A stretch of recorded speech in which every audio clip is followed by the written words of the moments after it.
स्वागत है आपके साथ। मैं हूं विपिन भट्ट और आज हम कह रहे हैं स्मार्टफोन का वार और पेरेंट्स खबरदार। और ये बात 7 समुंदर पार से भी आ रही है क्योंकि हर जगह समस्या एक ही है। स्मार्टफोन बच्चों के लिए एक बहुत बड़ी मतलब कह लीजिए दुधारी तलवार जैसा हो गया है। पेरेंट्स को कई बार लगता है उन्हें देना ज़रूरी है और फिर उसके बहुत सारे फ्लिप साइड हैं, साइड इफ़ेक्ट हैं। तो आखिर करे क्या? कोई खास गाइडलाइंस भी इसको लेकर नहीं है और उचित अनुचित के बीच का जो अंतर है कई बार समझ में भी नहीं आता है। ज़रूरत पहले लगती है पढ़ाई लिखाई के लिए, कई बार चीज़ें होती हैं, कई बार बच्चों की डिमांड भी होती है। गलत भी नहीं है बहुत ज़्यादा, लेकिन साइड इफ़ेक्ट्स इतने ज़्यादा हैं कि फिर लगता है कि इसके लिए क्या किया जाए। तो एक गाइडलाइन है जो इंग्लैंड से जारी की गई है। पहले देखते हैं, समझते हैं वो क्या कह रही है और फिर बात करेंगे अपने देश के परिप्रेक्ष्य में कि हमारे यहाँ क्या होना चाहिए। इतनी बड़ी आबादी, इतने स्मार्टफोन और इतने युवा बच्चे, तो क्या हमें इस बात पर ध्यान नहीं देना चाहिए? तो देखिए क्या कहा गया है उस गाइडलाइन में।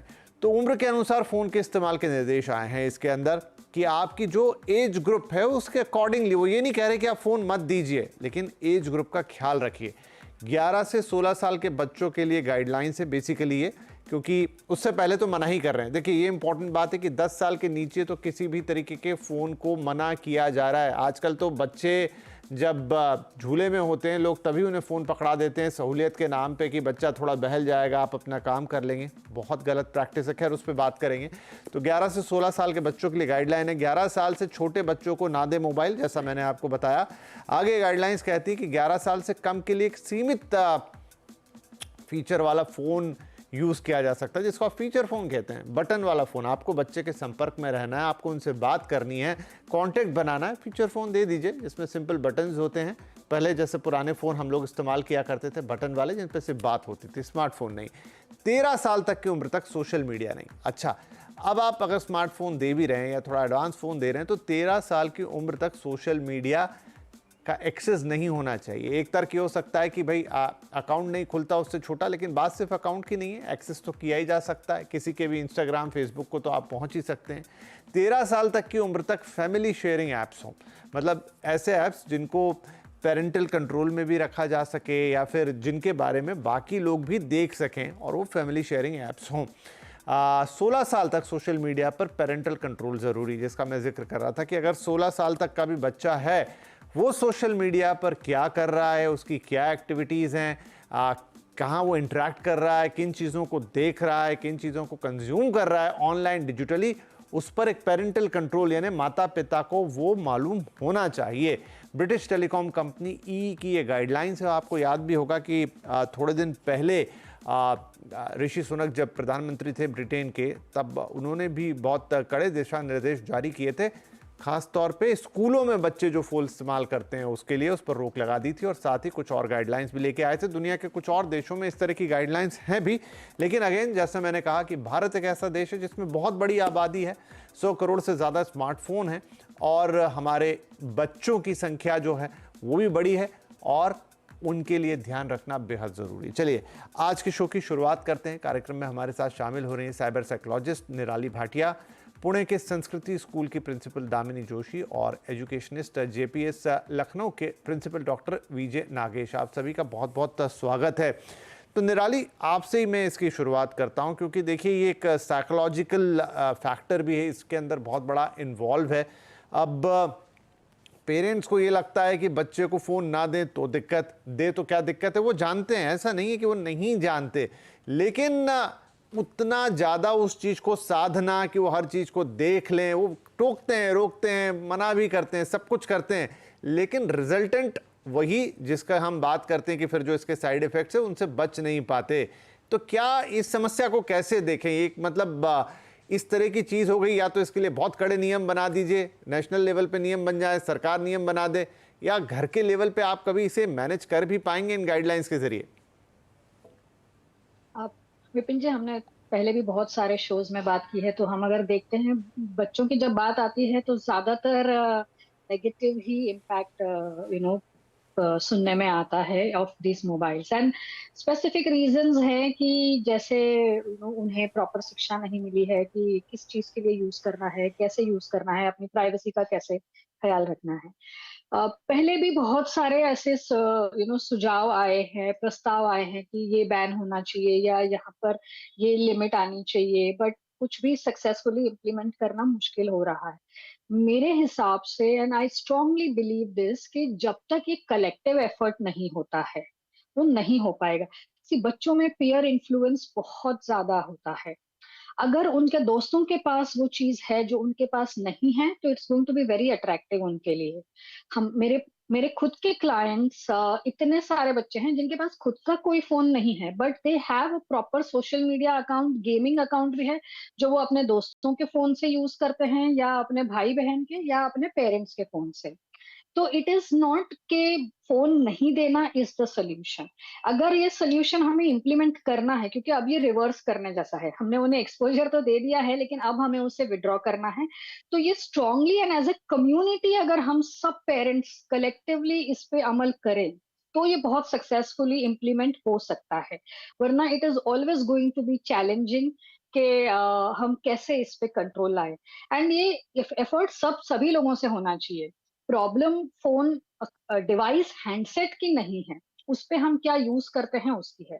तो जैसे अगर हम बोलते हैं कि 11 to 16 को हमें शेयर्ड एक्सेस देना है, सोशल मीडिया का भी शेयर्ड एक्सेस देना है, तो सोशल मीडिया में भी ये पॉसिबिलिटी क्रिएट होनी चाहिए, फीचर होना चाहिए कि अगर आप एज ग्रुप ये डालते हो, पहले तो एज ग्रुप वेरीफाई करिए। अगर वो एज ग्रुप आप डालते हो, तो फिर मेक श्योर कि वो किसी अडल्ट के अकाउंट से अटैच्ड है वो, ताकि एक शेयरिंग हो सके। यस, स्क्रीन मतलब फैमिली शेयरिंग एप्स तो बहुत सारे अवेलेबल है, गूगल फैमिली लिंक ही उनमें से एक है जो आज हमारे पास 10 सालों से है। बट वो यूज होता है अप टू 10 से 11 साल तक। बच्चे बहुत स्मार्ट होते हैं, दे figure out way in technology and वो उसे इजीली यू नो ट्रू। ये कर लेते हैं कि बाईपास कर लेते हैं सारा कंट्रोल। तो जब तक ये सब जगह से नहीं होगा कि हैंडसेट्स अलग से बनाए जाए, सोशल मीडिया पे ये कड़े नियंत्रण आए, and family I mean as an parents की कम्युनिटी भी अगर इसे एक्सेप्ट करती है एंड इम्प्लीमेंट करती है, then I am very sure that it will work very beautifully, क्योंकि वो जरूरी है। जी। डॉक्टर नागेश, मैं इस समस्या को कुछ ऐसे देखता हूं कि फॉर एग्जांपल हमारे देश में एक ऑटो रिवॉल्यूशन हुआ कि इतनी सारी गाड़ियां, चाहे वो 2 व्हीलर्स हों चाहे वो 4 व्हीलर्स हों, सबको इजीली अवेलेबल हुई, सबको एक्सेस हुई, सबका उससे जीवन स्तर में सुधार आया, मैं एक तरीके से कह सकता हूं। लेकिन हमने उसके लिए ना तो प्रॉपर सड़कें बनाई, अब जाके हमारे देश में सड़कों का उस लेवल पे काम हो रहा है। पार्किंग की तो समस्या आप देख ही रहे हैं कि कितनी है, उसके लिए कोई प्लानिंग कभी नहीं हुई। उसके अलावा लाइसेंसिंग की भी जो व्यवस्था है वो किसी से नहीं छुपा कि किस तरीके से आज भी हमारे देश में लाइसेंस बनता है।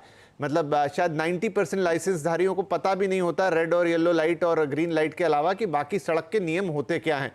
सिमिलरली इस चीज़ को अगर हम यहाँ पे इम्प्लीमेंट कर दें मोबाइल फ़ोन पर, कि आपने विस्तार कर दिया, ढेर 100 करोड़ से ज़्यादा आपके पास हर तरह के मोबाइल फ़ोन, 1.5 लाख रुपए तक का, 10,000 से 1.5 लाख तक की रेंज, ऐसा फ़ोन वैसा फ़ोन, ये सोशल मीडिया, वो सब कुछ, लेकिन कोई सिस्टम एग्जिस्ट नहीं करता। तो जो हालत हमारी सड़कों की है, जो हालत हमारे ट्रैफिक की है, वो तो दिख जाती है, लेकिन लगभग वैसी पिक्चर ये भी बनेगी या बन गई है।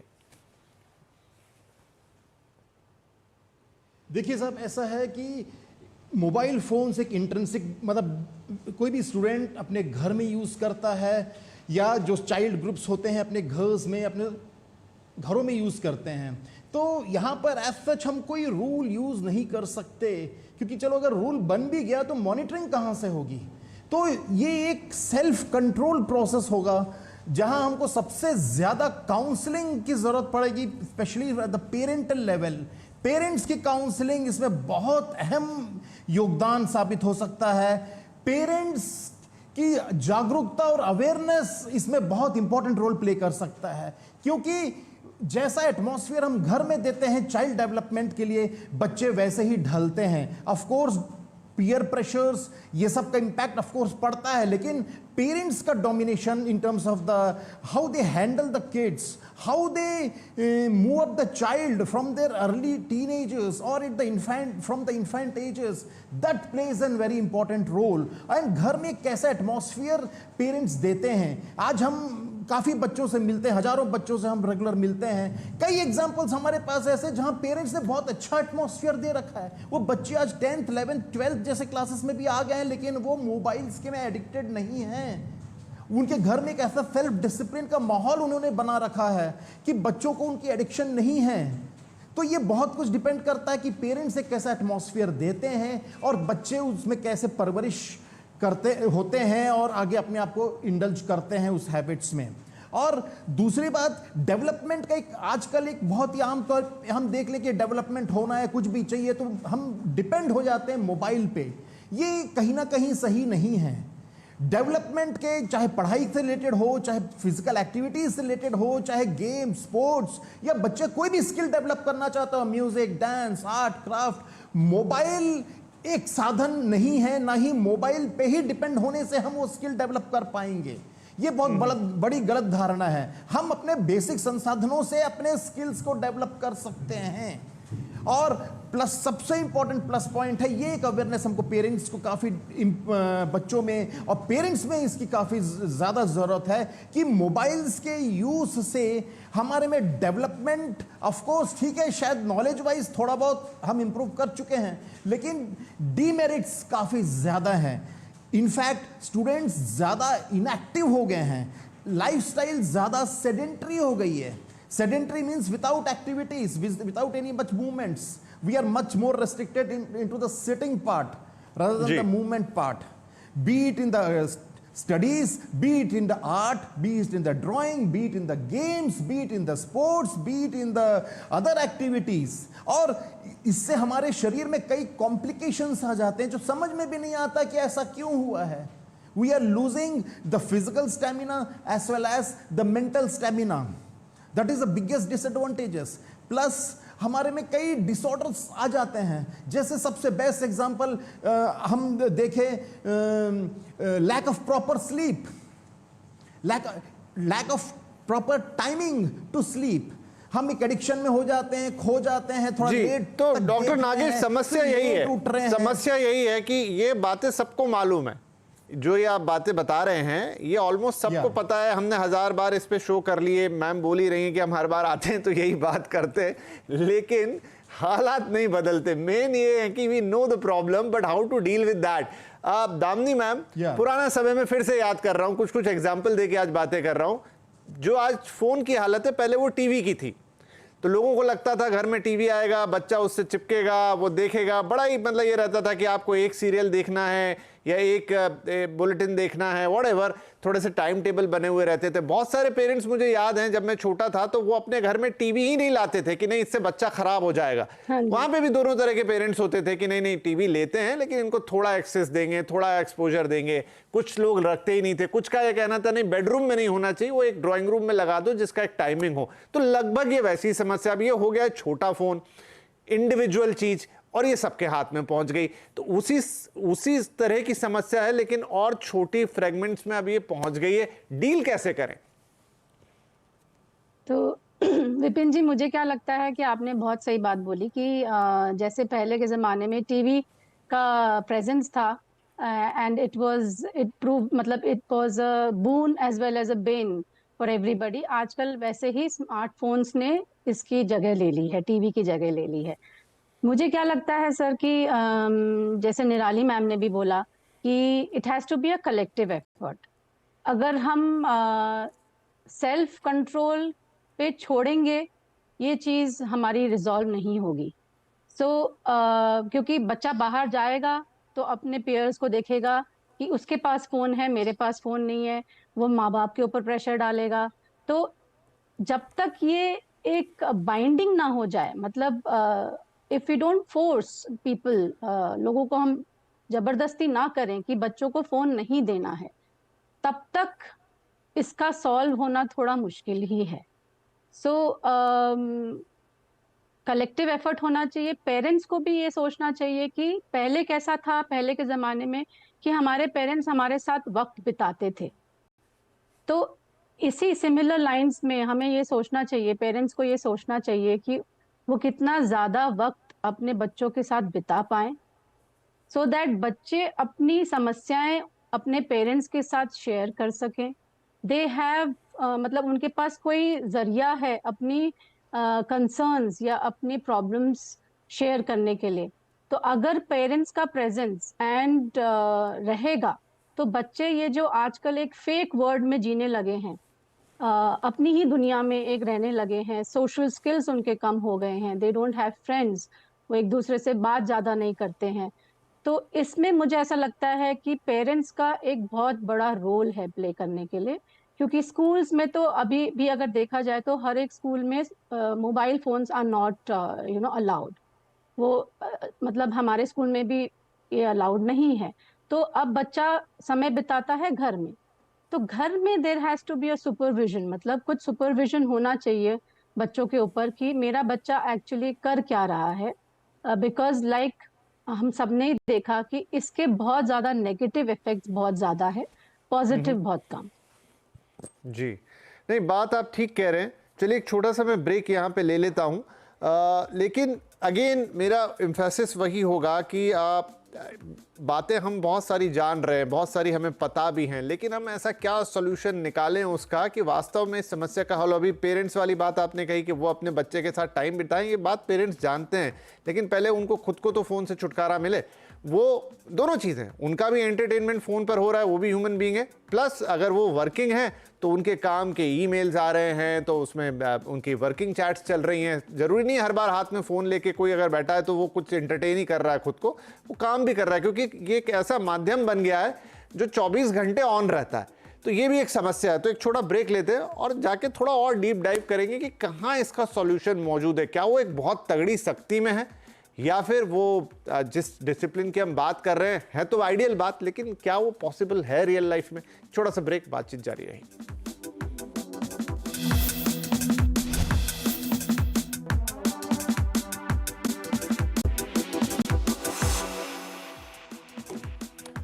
Welcome back. बात हो रही है स्मार्टफोन का वार, पेरेंट्स खबरदार। यूके की एक इलेक्ट्रॉनिक कंपनी ई ने गाइडलाइंस निकाली और बताया कि किस एज ग्रुप के बच्चे को कौन सा फ़ोन, किस तरीके की चीज़ें फ़ोन पर अलाउ करनी चाहिए, देनी चाहिए। वो गाइडलाइंस लगातार आपके स्क्रीन पर चल रही हैं, लेकिन उन गाइडलाइंस की साइडलाइंस पर हम थोड़ी और गहराई में बात करने की कोशिश कर रहे हैं।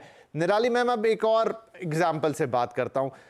फॉर एग्जाम्पल, हम सबको पता है कि जंक फूड नहीं खाना चाहिए या एक्सेस में चीज़ें नहीं खानी चाहिए, तली गली चीज़ें, बहुत मीठा, और सब जानते हैं। लोग थोड़ा बहुत कंट्रोल भी करते हैं, लेकिन असली कंट्रोल तभी दो ही पोजीशन में आता है, या तो किसी व्यक्ति को बात समझ आ जाए, जो कि रेयर है, और दूसरा जब उसके पैरामीटर्स खराब निकलते हैं, वो डॉक्टर के पास जाते हैं, वो टेस्ट पे जब आते हैं ना, कोलेस्ट्रॉल 400 के पार, शुगर 200 के पार, फाइनली तब उसको लगता है कि भाई अब ये आ गया, अब मुझे करना है। बीच में किसी को कुछ समझ में नहीं आता। वही हाल यहां पर भी है। विपिन जी, इसी एग्जाम्पल को लेके मैं आगे बात करूंगी। आपने बोला कि जैसे जंक फूड हमें पता है, अब जंक फूड की बहुत बड़ी इंडस्ट्री है, जैसे कि मोबाइल की बड़ी इंडस्ट्री है, सोशल मीडिया की बड़ी इंडस्ट्री है, and it is the business angle जो हमें रिवर्सल करने नहीं देता है। जैसे फूड को समझने के लिए, अब मैगी खाना मैं बंद तो नहीं कर पाऊंगी क्योंकि उसका टेस्ट लग गया है, तो बिजनेस एंगल भी अगर सेटल करना है तो wheat Maggi healthy option. Similarly devices में अगर हम चाइल्ड फ्रेंडली डिवाइस निकाले, देखिए आज मोबाइल डिवाइस जरूरी भी है, कम्युनिकेशन, एजुकेशन एंड बिजनेस, ये तीनों भी इससे जुड़े हुए हैं। तो ये बहुत ही मुश्किल है कि हम उससे एकदम ही विड्रॉ कर लें। बट जैसे वी हैव ऑल्टरनेटिव्स, तो इसमें भी हम वो कर सकते हैं। Why not design special phones for children?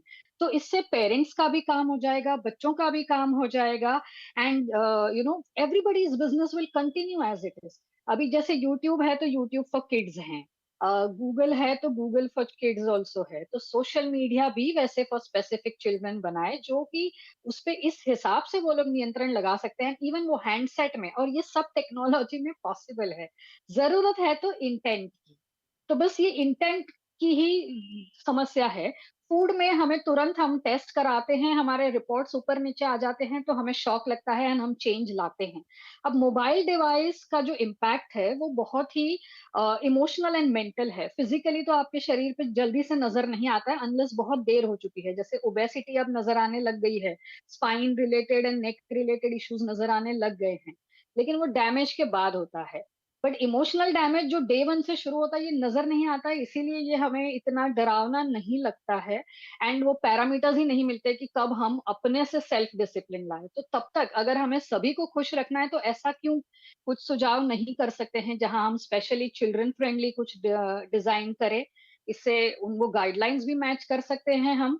And we can retain everybody's interest. सिर्फ थोड़ा सा जी, इंटेंट सुझाव बदल सुझाव सकते आपका हैं। बहुत अच्छा है। बस यही है कि मतलब इसके लिए फिर थोड़ा सा जो सर्विस प्रोवाइडर्स हैं या हैंडसेट मेकर्स हैं या ऐप मेकर्स हैं या even up to an extent government जो थोड़ा इंप्लीमेंट करे या पुश करे कि नहीं भाई आप इस तरह की चीज़ें लाएं, इस तरह की चीज़ें, इस तरह के कंटेंट बेचें। या फिर जैसे आज गवर्नमेंट कहती है कि नहीं आपको पैकेट पे लिखना पड़ेगा कि इसके अंदर कितना शुगर है, कितना सॉल्ट है, उसी तरह की चीज़ वो यहाँ भी समझी जाए। बट इसका एक और पॉइंट डॉक्टर नागेश, वो मैं आपसे समझना चाहूँगा। देखिए, नो डाउट आपने जो बात की कि अवेयरनेस की बहुत ज़रूरत है। अगर हम ट्रैफिक नियमों को लेकर अवेयरनेस बढ़ाएं देश में तो शायद बहुत सारे लोगों को बात धीरे धीरे समझ में आने लगेगी। उसी तरह से अगर इस चीज़ को लेकर लगातार थोड़ा हैम्पर किया जाए तो बात समझ में आएगी, और उसकी शुरुआत आई थिंक स्कूल से हो सकती है।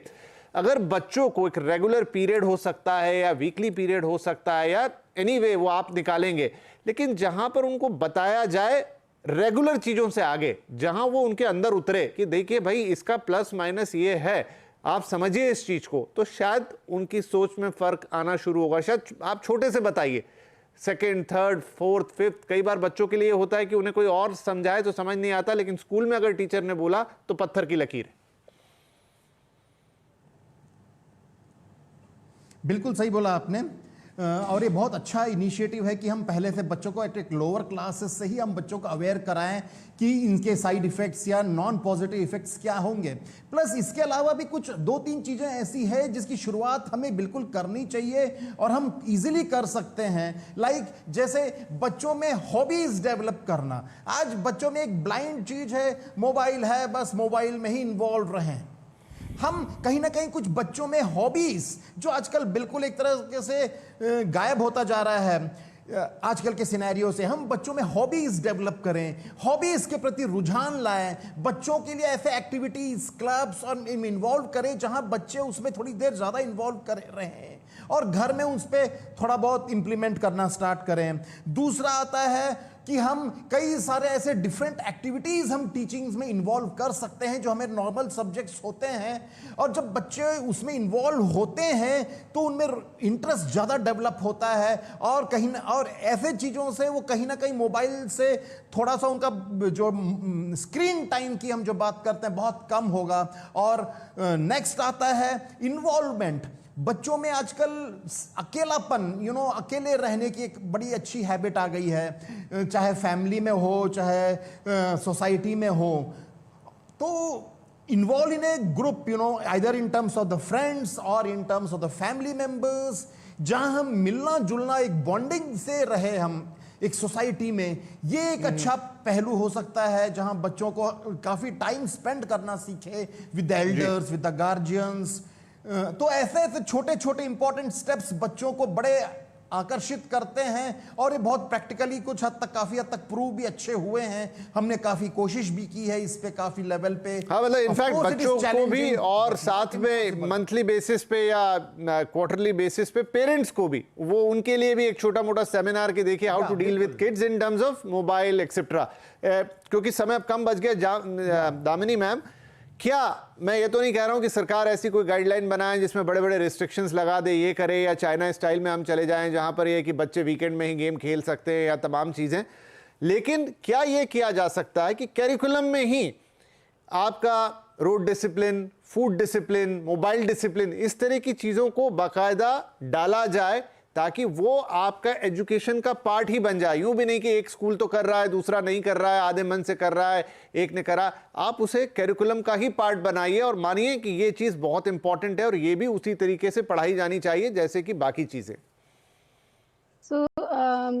इसके बारे में ये बोलूँगी सर कि हाँ, डेफिनेटली स्कूल में ऑलरेडी ये काफ़ी सेशंस होते हैं जहाँ पे साइबर बुलिंग के बारे में एंड मोबाइल का यूज़ से क्या क्या इल इफेक्ट्स होते हैं ये बच्चों को आए दिन बताया जाता है। Counsellors they also conduct sessions, but मुझे ऐसा लगता है, ये मेरा एक पर्सनल ओपिनियन है, दैट सिर्फ ये सेशंस करके शायद ये संभव नहीं हो पाएगा, इसको Yes. अचीव करना संभव नहीं हो पाएगा।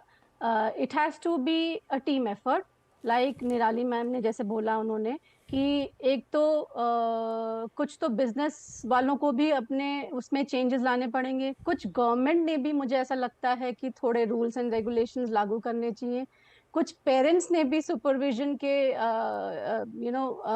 नियम बनाने चाहिए घर में, एंड स्कूल्स में भी इक्वली ये बच्चों को बताया जाना चाहिए।